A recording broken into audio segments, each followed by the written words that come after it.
سلام، وقت شما بخیر. به یک قسمت دیگه از گرامر سوئدی آشنا خوش آمدید. در درس قبلی گرامری ما در مورد کلیت حروف اضافه صحبت کردیم و چون بحث حروف اضافه یک بحث طولانی هست، ما قرار دو قسمت دیگه در مورد حروف اضافه داشته باشیم. بحث حروف اضافه همیشه همراه ما در زبان سوئدی خواهد بود. خب، حروف اضافه در زبان سوئدی به دو قسمت تقسیم میشن. حروف اضافه‌ای که در مورد مکانها هستند به نام رومس پرپسیخونر و حروف اضافه‌ای که در مورد زمانها هستند تیتس پرپسیخونر، رومس پرپسیخونر و تیتس پرپسیخونر. میریم سراغ حروف اضافه مکانها. همراه ما باشید. خب، حرف اضافه می شود پرپسیخون و حروف اضافه می شود پرپسیخونر. حروف اضافه به دو قسمت تقسیم میشن. حروف اضافه زمانها که می شود تیتس پرپسیخونر و حروف اضافه مکانها که می شود رومس پرپسیخونر. خب، در این قسمت ما با حروف اضافه مکانها کار داریم، رومس پرپسیخونر. خب، اول تعدادی از این حروف اضافه رو با هم مرور میکنیم. över یعنی بالای، فاصله داره.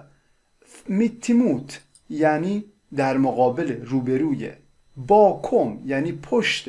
بردویت نوشته میشه اما برویت خوانده میشه، یعنی کناره. پو یعنی روی. و وقتی که ما در مورد حروف اضافه مکانها کار میکنیم، پو به معنای در هم هست، در، داخله. ور به معنای به بیرونه، یک حرکت هست. گور اوندر این هم حرکت هست، یعنی از زیر چیزی رد شدن. ملان یعنی بین دو تا چیز که قرار داشتن می شود ملان. ای یعنی داخله، در. گور اوور باز هم حرکت هست، رد شدن از روی چیزی. اوندر یعنی زیره. فرامفور در پیشه. این ای یعنی حرکت به سمت داخل، به داخل چیزی رفتن. نارا یعنی نزدیکه. اوتانفور یعنی بیرون از. مثلا من بیرون خانه هستم، یا اوتانفور هوست. من بیرون در هستم، یا اوتانفور دورن. ایننفور یعنی داخله. خب، دو حرف اضافه‌ای که خیلی مهم هست ما در مورد مکانها باید یاد بگیریم، حرف اضافه پو و ای هست. هر دو در مورد مکانها به معنای در، درون، داخله محسوب میشه. خب، ما از کجا بدانیم که در کجا ما از پو استفاده کنیم و کجا از ای؟ قانون 100% وجود نداره و بلکه ما یک لیست داریم. مثلا میگیم ما در مورد فلان، در مورد کشورها باید بگیم ای، در مورد خیابان باید بگیم پو. خب، میریم سراغ این لیست هایی که ما تهیه کردیم. خب، ای حرف اضافه ایره ما در مورد کشور، لاند، شهر، استاد، یک بخشی از شهر، محله، اورت، و در مورد قاره، کنتیننت استفاده میکنیم. لاند، استاد، اورت، کنتیننت. وقتی که در مورد این چهارتا ما میخوایم صحبت بکنیم، از حرف اضافه ای صحبت میکنیم، ای استفاده میکنیم. مثلا میخوایم بگیم که من در شهر یوتیبوری زندگی میکنم، یا بور ای یوتیبوری، یا بوی یوتیبوری، من در یوتیبوری زندگی میکنم. حالا در یک بخشی از یوتیبوری، در یک محله یوتیبوری زندگی میکنم، میشه یا بور ای اندالن، یا بور ای اندالن. ای دوستا دقت بکنید، پو نمیگیم. یوتیبوری لیگر ای سوریه، یوتیبوری لیگر ای سوریه. یوتیبوری قرار دارد در سوئد. سوریه لیگر ای اروپا، سوئد قرار دارد در قاره اروپا. پس در مورد شهر، محله، کشور و قاره ما از حرف اضافه ای استفاده میکنیم. خب دوستان، ما اینجا ای رو روش تاکید کردم به خاطری که ما الان درس ما در مورد ای هست، اما وقتی که ما ای رو داخل یک جمله به کار میبریم تاکید نداره و از روش راحت رد میشیم. یا بور ای یوتیبوری، یوتیبوری لیگر ای سوریه، سوریه لیگر ای اروپا، یا بور ای اندالن. پس ای رو تاکید نمی کنیم. خب، پو ما در مورد راه، خیابان و جاده، گاتا میشه خیابان، وگ راه و خیابان، و او یعنی جزیره، وقتی میخوایم بگیم در اینجاها از حرف اضافی پو استفاده میکنیم. مثلا یا بور پو استراندوگن، من در استراندوگن زندگی میکنم، پس از حرف اضافی پو استفاده میکنیم. چرا از حرف اضافی پو استفاده میکنیم؟ قانونی وجود نداره، بلکه ما طبق این لیستی که یاد میگیریم باید در مورد خیابان راه بگیم پو، در مورد جزیره بگیم پو، و در مورد کشور و شهر و محله و قاره بگیم ای. چرا این قانون هست؟ این برمیگرده خب به زبان سوئدی که از روز اول کم کم اینجوری به وجود آمده. خب یا بور پو استراندوگن، han bor på Storgatan 12, han bor på Öland، اولند یه جزیره، vi bor på Gotland، گوتلند هم یک جزیره هست. پس خیابان و راه و جزیره رو ما از حرف اضافی پو استفاده میکنیم. خب در مورد بعضی مکانهای دیگه هم متفاوت هست. بعضی مکانها هست که ما باید حرف اضافی ای استفاده بکنیم و بعضی مکانهای دیگه از حرف اضافی پو. خب برای چه مکانهایی ما برای مثلا کار کردن یا اونجا قرار داشتن، اونجا بودن از حرف اضافی ای استفاده بکنیم؟ در مدرسه، مغازه و کلیسا، سکولان، افرن، اوک، شیرکان. وقتی که در مورد مدرسه، مغازه و در مورد کلیسا میگیم از حرف اضافه ای استفاده میکنیم. مثلا یا jobbar i skolan، یا jobbar i skolan، من در مدرسه کار میکنم. یا jobbar i affären، یا jobbar i affären، من در فروشگاه کار میکنم. یا jobbar i kyrkan، یا jobbar i kyrkan، من در شیرکا، در کلیسا کار میکنم. Han handlar i affären، han handlar i affären، او خرید میکند در مغازه. پس در مدرسه، مغازه و کلیسا ما از حرف اضافه ای استفاده میکنیم. حالا کدام مکانها حرف اضافه پو میگیره؟ بیبلیوتکت، کتابخانه، حرف اضافه پو میگیره. خیکوس، بیمارستان، حرف اضافه پو میگیره. سیرکوس، سیرک، حرف اضافه پو میگیره. پستن، پست، حرف اضافه پو میگیره. بانکن، بانک، حرف اضافه پو میگیره.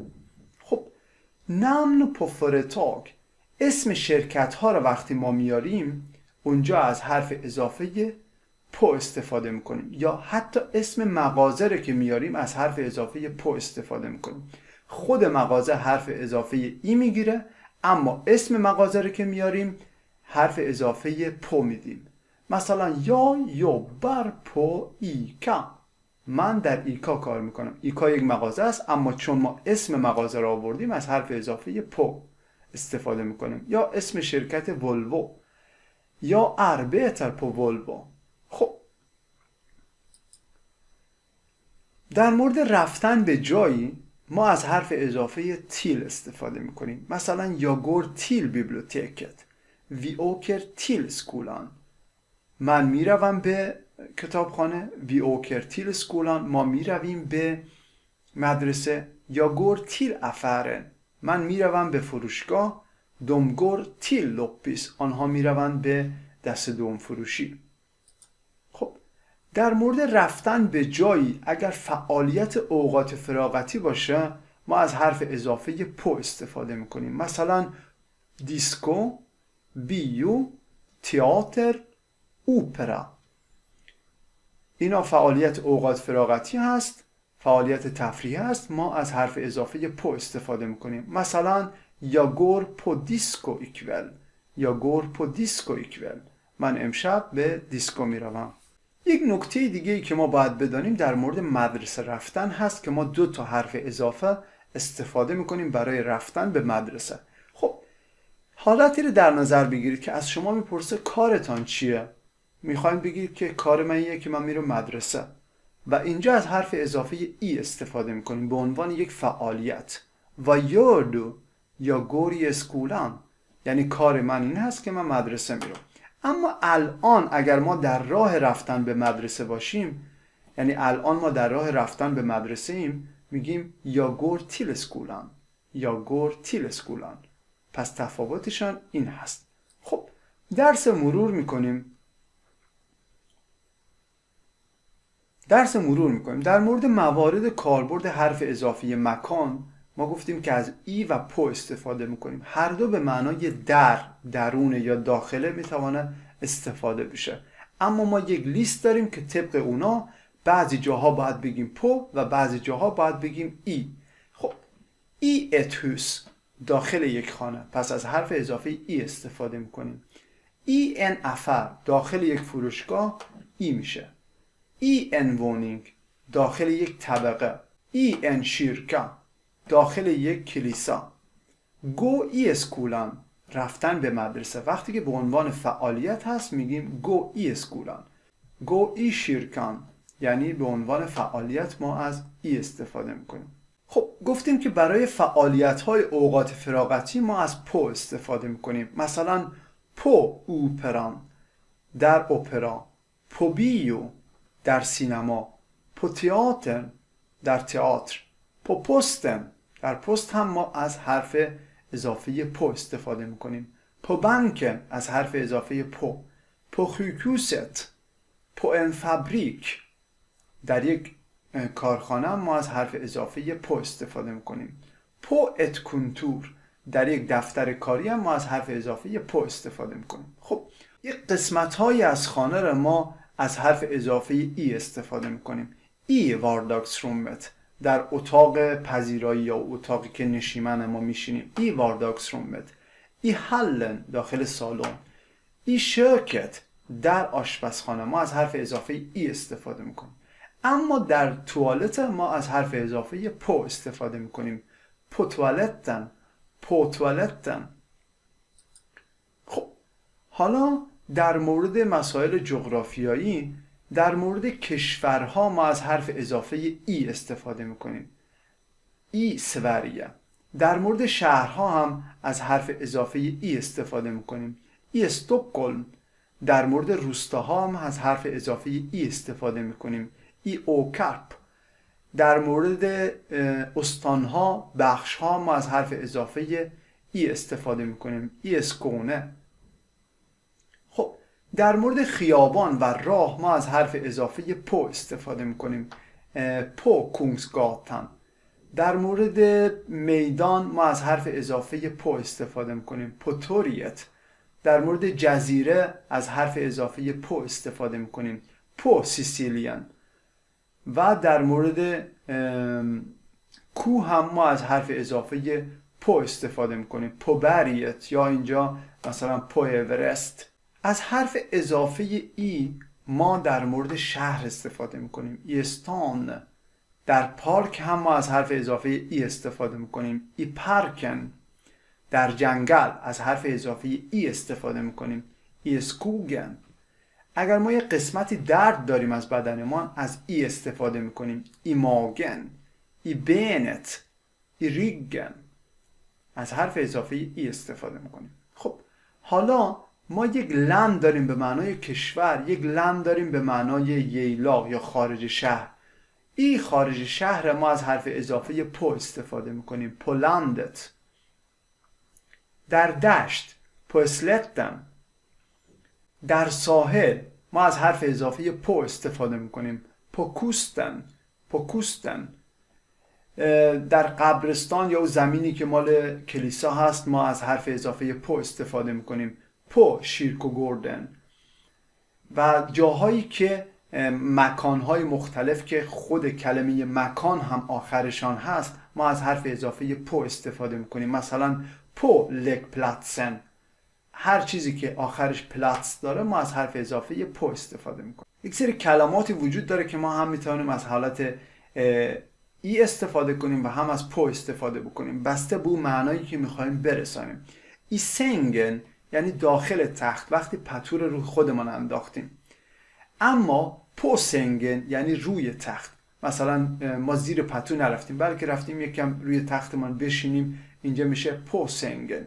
ای هندن وقتی که دستمان بسته هست یا حالت بسته داره میخوایم بگیم درون دست. اما پو هندن وقتی که دستمان صاف گرفتیم و میخوایم بگیم که روی دست. ای وسکان داخل کیف، på bordet، روی میز.